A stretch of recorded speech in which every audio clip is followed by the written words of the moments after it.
Hi everybody, Cassandra Chandler here, and I am going to do a reading from Jack Frost, The Court of the Springtime Fae, Book 1.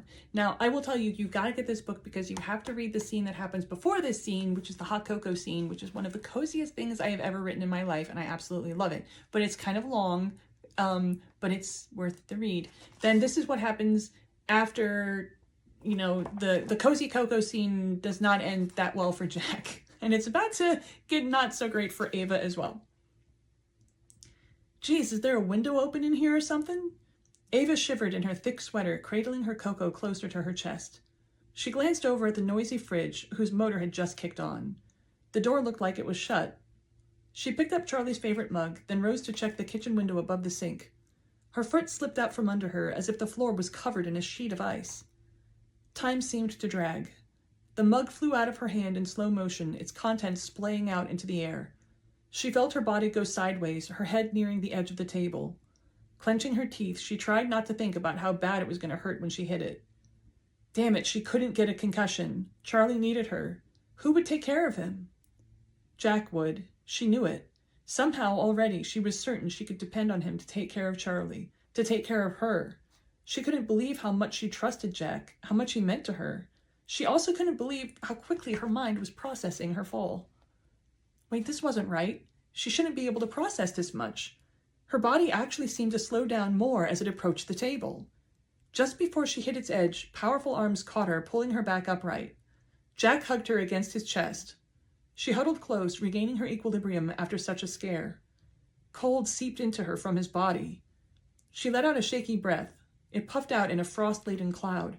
How cold was it in here? Thanks, she said, looking around the kitchen. That window must be broken or something.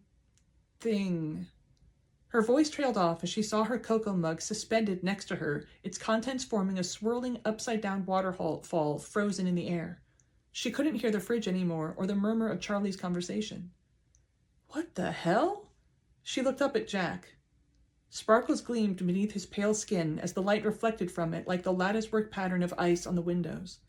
A muscle twitched in his clenched jaw as those uncanny blue eyes bored into hers, his irises larger and gleaming with specks of silver. His dark brows were drawn together and he was frowning so deeply that she might have been afraid if she didn't know him. But how well did she know him? Are you all right? His voice was low with strain.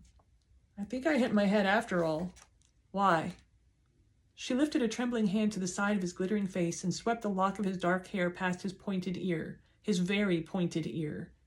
Jack watched the movement from the corner of his eye as if he could see what she saw. She had to be hallucinating. She gently caressed the tip of his ear, half expecting her fingertips to pass through it. Instead, his eyes rolled shut and he shuddered. Ava looked over at the floating mug with its blue paint and snowflake, then back at Jack.